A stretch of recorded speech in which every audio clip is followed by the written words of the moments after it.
Albert Tua versus Rodlek was probably one of the best Muay Thai fights I have ever seen. It was highly competitive, it was explosive, it had both fighters getting hurt, cut, rocked, dropped, some insanely dynamic attacks. It was just incredible through 5 rounds, with Albert Tua coming out on top via split decision. So today we're going to be breaking it down round by round to just understand how great of a fight it was. So let's start with the first round. Now, for the majority of the first round, it was Albert Tua moving around on the outside as a southpaw with rodlek and orthodox, and Tua was peppering with outside low kicks. Despite being a southpaw, Tua really likes that lead right roundhouse, both to the leg and body. This is pretty beneficial as rodlek does hit very hard, and naturally, if you kick the outside leg, you're going to start circling away from your opponent's power side, and Tua is very light on his feet, and that just helps facilitate the movement quite a bit easier. Eventually, Tua does start landing a few solid body kicks, as rodlek is simply just moving forward, trudging along. Rodlek does a whole lot with not a lot. And what I mean by that is he doesn't throw a huge amount, but what he does is usually very impactful. He's like the world's deadliest punching bag. And eventually Tua picks up on the fact that he's just moving forward, and he starts landing some good body kicks high up on the arms, and even starts landing some knees coming in, being opposite stance. That liver is open, and it's just open side, so that knee slides in quite a bit easier. And rodlek is constantly filling the space that Tua creates, because Tua's moving around a lot. Rodlek is naturally going to fill that space, so Tua starts landing the knees whenever rodlek's walking in. Obviously, because it's the first round and rodlek's not a very active fighter in terms of volume, Tua starts experimenting with what he can get through the guard, going for body shots, going for hooks, just peppering and seeing what he can work with throughout the fight. Eventually, he starts using almost like a feint check, like lifting his leg up, parrying rodlek's lead hand and angling off. I love this. Frankly, it's one of the best things you can do to create an angle in striking, something that not a lot of people do, especially in MMA. And it's incredibly useful, especially for getting really good angles on like body kicks, low kicks. Just, it's great for everything. Eventually, Tua realizes that rodlek is going to fill the space, and an elbow would be perfect to meet him with. So he lands a good elbow, and he gets excited. You can see it on his face. Tua's really excited. And he throws a jumping knee, and he goes to step in. Now, the issue is he doesn't step across, right? He doesn't put his foot on the outside. When he goes to elbow, he puts his foot on the inside. So essentially, he can't really move out of the way of anything that's coming forward, and he's squaring himself up on a bad angle. Rodlek notices this and lands a thunderous right hand that floors Tua in the final seconds of the first round.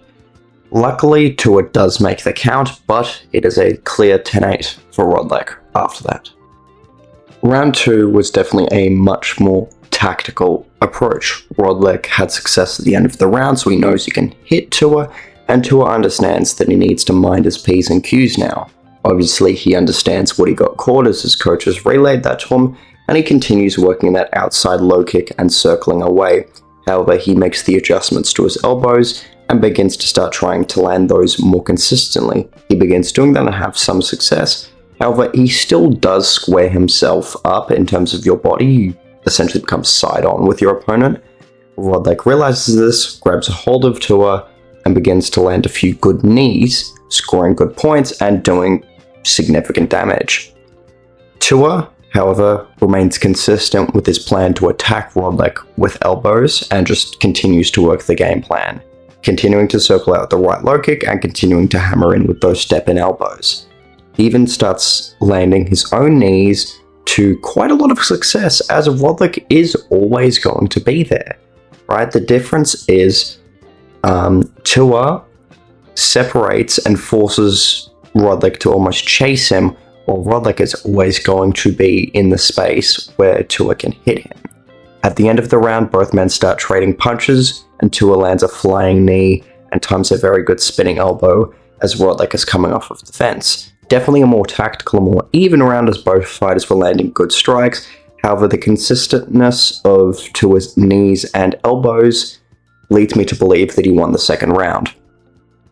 Round 3 is where things really start heating up. Obviously, the 3rd, 4th, and 5th rounds are very significant when it comes to the scoring, so Rodlek is naturally going to be more and more aggressive in these rounds. Tua realizes this and is very wary of this and makes sure to constantly stay active on his feet, constantly pivoting, turning, and changing angles, even ducking under Rodlek's punches and gaining the clinch. Now, Tua realizes that he has to fill the space that Rodlek takes more aggressively, so he starts peppering in front kicks to the face and elbows with a little more intent behind it. Right. Eventually, Tua starts landing body kicks and left straights to do damage, as body kicks are quite high scoring, and left straights as Rodlek rarely moves his head off of the center line. He realizes that Rodlek is pulling back from his left straight with his hands down, so he blinds Rodlek with the left straight, and then whips up a cracking left high kick that doesn't drop, but does very much stun and wobble the Thai champion. Now, from here on, Tua goes absolutely ballistic, peppering him with flying knees and elbows, using the momentum of Rodlek bouncing off the fence to shatter spinning elbows into his skull. Very, very impressive stuff, and Tua is just on cloud 9 now, constantly using dynamic attacks, using momentum to set up some excellent sweeps, and just toying with Rodlek at this point. While Rodlek is still very much in the fight cognitively, Tua is very much feeling himself.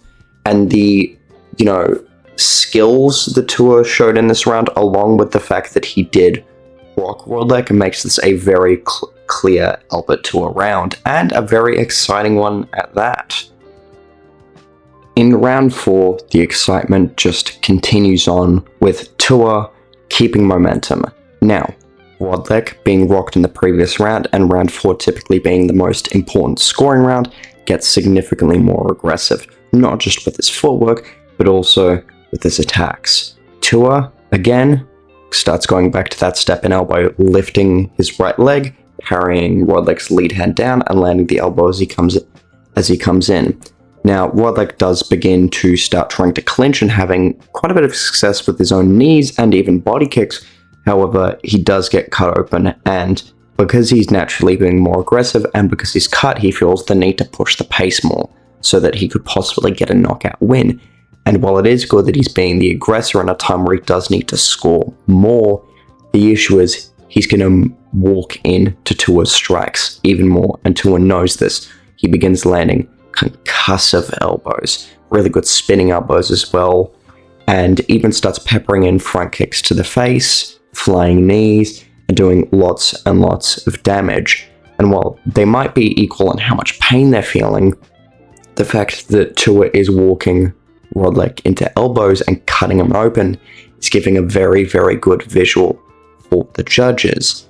And Tua is still remaining defensively responsible in the clinch, not letting cheeky knees slip through and pivoting off on angles when Rodlek is trying to let his hands go. The display that Tua is putting on is making the fight look very, very uneven to the judges, right? The fact that he's dynamically avoiding Rodlek's strikes while doing extreme amounts of damage with his own dynamic attacks is making him look much more dominant in the judges' eyes and helping the judges decide who's the winning fighter in the most important rounds of the fight. The 5th and final round. Rodlek desperate to get a knockout, and Tua keen to hold his lead in the fight. Rodlek obviously getting as aggressive as he possibly can. And let me tell you, Rodlek, when he needs a win, is a very, very scary man. So, Tua obviously begins to be very evasive, right? Using pivots, angles, footwork, head movement, every defensive move he has in the bag to just avoid Rodlek's damaging attacks, as he's mainly aiming for the clinch, so keeping distance is to his friend in this scenario. But as I said in the 4th round, the more aggressive Rodlek gets, the more he'll walk into crushing elbows. And that's exactly the case, with Rodlek failing to get any meaningful damage off, while Tua is constantly just walking him in to elbows again and again, like a matador and a bull.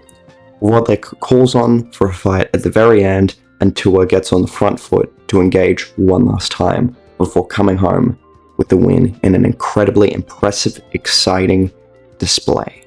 Now, this was a split decision, however, I do believe that Tua clearly won the fight. However, Rodlek did make a very good account for himself, I believe. However, it was just a very bad stylistic matchup for him, as Tua is someone that will counter aggression very, very well.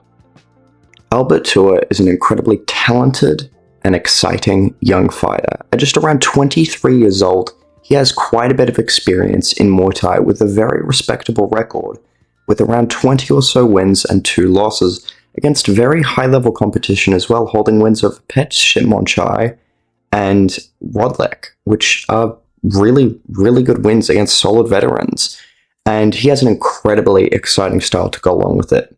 Can you imagine this man in 4-ounce gloves in one championship? Need I say more? The things that this man could do in the bantamweight division, or featherweight, is incredible. Right? Imagine him against Jonathan Haggerty. The explosive exchanges, the elbows, the blistering combinations. It would be incredible to see. He's definitely someone that I want to see in one championship very, very soon, and he could shake things up at bantamweight and make things very, very interesting. So anyway, guys, I'll leave a link to the fight down in the description below. However, it should be pretty easy to find anyway. I hope you guys enjoyed the breakdown, and I'll see you later.